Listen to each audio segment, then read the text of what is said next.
नमस्कार, मैं हूं भूमि और आप देख रहे हैं नेक्स्ट 9 आवाज़।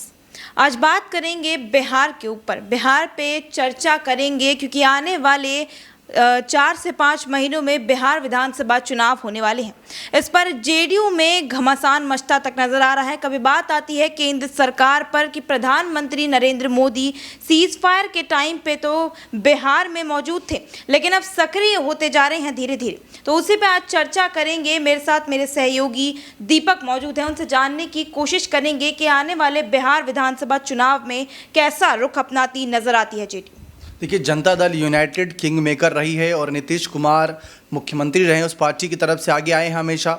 तो जेडीयू का ये रहा है कि अगर हम 2010, 2015, 2020 के नतीजे देखें या 2014 के लोकसभा चुनाव के नतीजे देखें, 2019 और 2024, तो 2014 को छोड़ दिया जाए तो बाकी वक्त जेडीयू का प्रदर्शन बहुत शानदार था, क्योंकि उस समय सांसदों की संख्या 2 तक आ गई थी। नुकसान में थे क्योंकि एनडीए दल से अलग लड़े थे, महागठबंधन के साथ भी नहीं थे। उनको कॉन्फिडेंस था कि उनके वोटर कहीं छिटकेंगे नहीं, कहीं जाएंगे नहीं, लेकिन उस वक्त मुस्लिम वोट बैंक या तमाम अन्य वोट बैंक ने उनका साथ नहीं दिया था।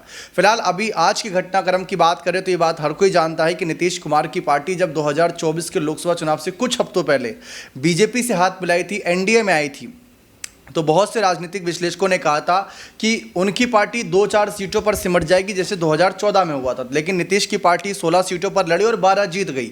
बहुत कहीं ना कहीं उन्होंने, जितने भी राजनीतिक विश्लेषक थे, सबकी बातों को नकार दिया, उनका प्रदर्शन इतना बेहतर था।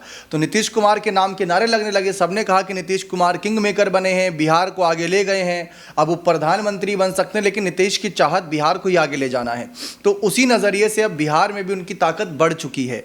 बीजेपी भले ही ये चाह रही है कि हम बड़े भाई की भूमिका में आ जाएं, और उधर से आरजेडी के साथ कांग्रेस चाह रही है कि हम बड़े भाई की भूमिका में आ जाएं, लेकिन जेडीयू जो है वो अंतिम समय पर वार करेगी। ये हमने लोकसभा चुनाव 2024 के वक्त बड़ी ही बारीकी से परखा था, क्योंकि उससे कुछ दिन पहले तक नीतीश कुमार कह रहे थे कि बीजेपी को 100 सीटों पर समेट देंगे, और उसके कुछ ही दिनों बाद वह बीजेपी से हाथ मिला लिए थे। तो ये वही नीतीश कुमार है, भरोसा इतनी आसानी से नहीं किया जा सकता।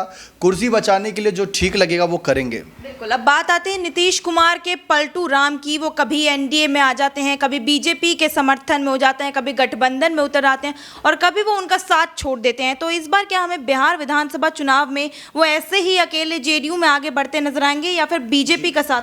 देखिए, सबसे पहले तो हमें 3 पॉइंट पर ध्यान रखना होगा कि बीजेपी उन्हें सीट कितनी देती है, दूसरा किन मुद्दों पर चुनाव लड़ती है, क्या उसमें नीतीश के मुद्दे रहेंगे, यानी बिहार में जो काम किया है वो मुद्दे रहेंगे, या मोदी सरकार के काम को दिखाकर वोट मांगेंगे। क्योंकि हमने मध्य प्रदेश, राजस्थान, हरियाणा, छत्तीसगढ़, महाराष्ट्र और दिल्ली, ऐसे कई राज्य देखे जहां पर मोदी जी के चेहरे को, उनके काम को दिखाकर ही वोट मांगा गया, जिसमें शिवराज सिंह चौहान मध्य प्रदेश से, वसुंधरा राजे राजस्थान से कहीं ना कहीं थोड़े बहुत पीछे किए गए, और महाराष्ट्र से एकनाथ शिंदे। तो मोदी जी का चेहरा रखा जाता है या नीतीश कुमार का काम रखा जाता है, क्योंकि नीतीश कुमार को कोई विकास पुरुष कहता है, कोई सुशासन बाबू कहता है, लेकिन अब हाल फिलहाल की घटनाओं के आधार पर नीतीश फंस भी रहे हैं। और तीसरी सबसे बड़ी जो मेन पॉइंट रहने वाली है, क्या उनको सीएम चेहरा चुनाव से पहले ही घोषित कर दिया जाएगा।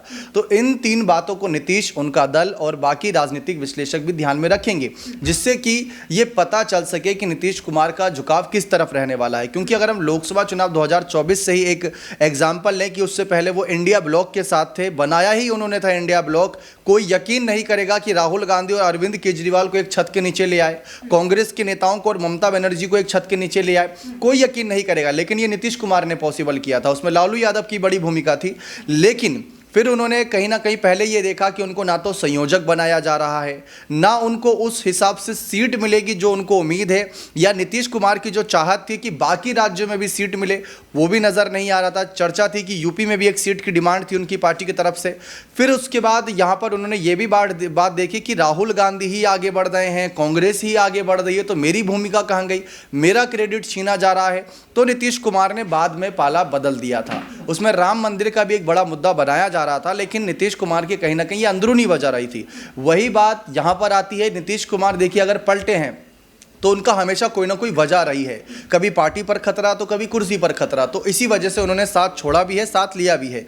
लेकिन जब तेजस्वी का साथ 17-18 महीने की सरकार चलाने के बाद छोड़ा, तब सवाल उठे थे कि आप क्या जवाब दोगे, क्योंकि हम काम भी कर रहे थे। अगर हम देखें तो नीतीश कुमार को बीजेपी के साथ हाथ मिलाए हुए करीब 1 साल से ज़्यादा का वक्त हो चुका है, लेकिन अभी तक ये नहीं खुलासा कोई कर पाया कि तेजस्वी जब डिप्टी सीएम थे तो उन्होंने कौन कौन से भ्रष्टाचार किए। अगर किए होते तो शायद तेजस्वी जेल के पीछे होते, यानी तेजस्वी काम कर रहे थे। आरोप तो देखिए हर किसी पर लगते हैं, लेकिन जेल नहीं गए, सजा नहीं मिली तो यही समझा जाएगा। बल्कि चुनावी साल में तो कोशिश है कि तेजस्वी को दोषी ठहराया जाए, उन्हें तो मैदान से दूर कर दिया जाए। तो नीतीश कुमार को अगर लगेगा कि बीजेपी उनको वह सम्मान दे रही है, वह सीटें दे रही है, वह पद दे रही है, तो वो बने रहेंगे। वरना जो छवि उनकी बनी भी है तो बनी रहेगी, लेकिन हाँ, कम से कम कुर्सी और पार्टी तो बच जाएगी। अब बात आती है नीतीश कुमार के बेटे निशांत की। जैसे जैसे बिहार विधानसभा चुनाव नज़दीक आते जा रहे हैं, हम निशांत का रोल भी सक्रिय देखते जा रहे हैं राजनीति की तरफ। पहले तो वो विधानसभा मतलब ये बोले कि बिहार में सक्रिय ही नहीं थे, और अचानक 4 महीने पहले उनका नाम ऐसे उछाला गया जैसे कि ईद माना जा रहा है। जैसे अभी बकरा ईद आ रही है, उसमें पहले तक तो इतना वो नहीं करते थे, लेकिन अब जैसे जैसे बकरा ईद पास आती जाती है, लोग अलग अलग मुद्दे तक उठाने लग जाते हैं। वैसे ही हम कह सकते हैं कि निशांत कुमार को भी नीतीश कुमार ऐसा उसी के रूप में देखकर बिहार की सियासत में सक्रिय करते जा रहे हैं। तो इस पे आपकी क्या राय है? देखिए, विपक्ष की एक ये रणनीति है, क्योंकि नीतीश के नाम को बड़ा हथियार बनाकर सरकार पर निशाना साधा जाता है। अब अगर कल को नीतीश कुमार पीछे हटते हैं, कोई और चेहरा आता है, तो लालू परिवार के लिए मुश्किलें हो जाएंगी। यानी विपक्ष की भी ये रणनीति है कि कैसे ना कैसे करके नीतीश कुमार या उनके किसी परिवार के करीबी सदस्य को ही आगे करवाएं, ताकि भविष्य में कम से कम जो लालू परिवार पर एक आरोप लगता है परिवारवाद का, उससे बचा जा सके, क्योंकि परिवारवाद को वो भी बढ़ावा दे देंगे। दूसरा ये नज़र आ रहा है कि नीतीश कुमार की बेटी को अगर आना होता राजनीति में तो मुझे लगता है अब तक आ जाते, इतना इंतज़ार नहीं करते, क्योंकि चर्चा तो जनवरी से ही हो रही है कि अब आएंगे, तब आएंगे, ऐसा करेंगे, वैसा करेंगे। पोस्टर लग रहे हैं, पोस्टर हट रहे हैं, बयानबाजी हो रही है। हर बीतता दिन चुनाव के नज़दीक आपको लेकर जा रहा है। जून का महीना चल ही रहा है, अगर अक्टूबर नवंबर में भी इलेक्शन होते हैं तो भाई तैयारी करने के लिए 5-6 महीने काफ़ी नहीं रहेंगे, वो भी एक फ्रेश चेहरे को। कम से कम 1 साल का वक्त देखा जाए, क्योंकि अगर बड़े पदों पर भी देखें तो भाई 4-5 साल बैठाए रखने के बाद एक आपने बोला कि 4-5-1 साल का वक्त लगता है किसी चेहरे को उसमें लाने के लिए। तो हम ये देख सकते हैं कि अगर बिहार विधानसभा चुनाव नज़दीक आ रहे हैं तो वो पहले से ही जो निशांत को अपने साथ रैलियों में लेके जा रहे हैं, निशांत को आगे बढ़ा रहे हैं, ये कहीं ना कहीं सीएम कुर्सी को बचाने और परिवारवाद को आगे लाने का भी देख सकते हैं। देखिए, निशांत कुमार को नीतीश आगे लेकर नहीं जा रहे, क्योंकि अगर हम देखें तो नीतीश ने कभी भी खुले तौर पर निशांत को कोई बयान नहीं दिया। ये जेडीयू कार्यकर्ताओं की मांग है कि निशांत को आगे किया जाए। और दूसरा हम ये देख रहे हैं कि आपने बताया कि नीतीश कहीं ना कहीं आगे लेकर गए, तो ऐसा अगर होता तो शायद अभी तक नीतीश ऐलान कर चुके होते और निशांत आगे आ चुके होते।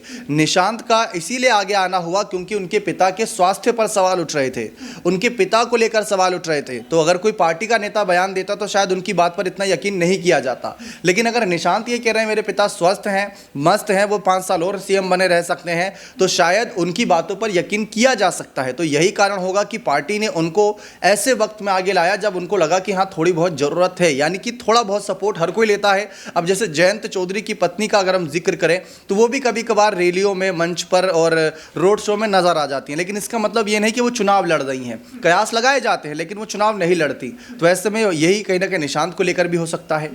तो कयासों का बाजार गर्म होता जा रहा है। अब ये सारे कयास तो तब पूर्ण रूप से सच या झूठ साबित हो जाएंगे जब बिहार विधानसभा चुनाव आएंगे। अब इस पूरे मुद्दे को लेकर आपकी क्या राय होगी, हमारे साथ कमेंट सेक्शन में ज़रूर साझा करें। और ऐसे ही देश दुनिया की तमाम खबरों से जुड़े रहने के लिए बने रहिए हमारे साथ नेक्स्ट 9 आवाज़ पर।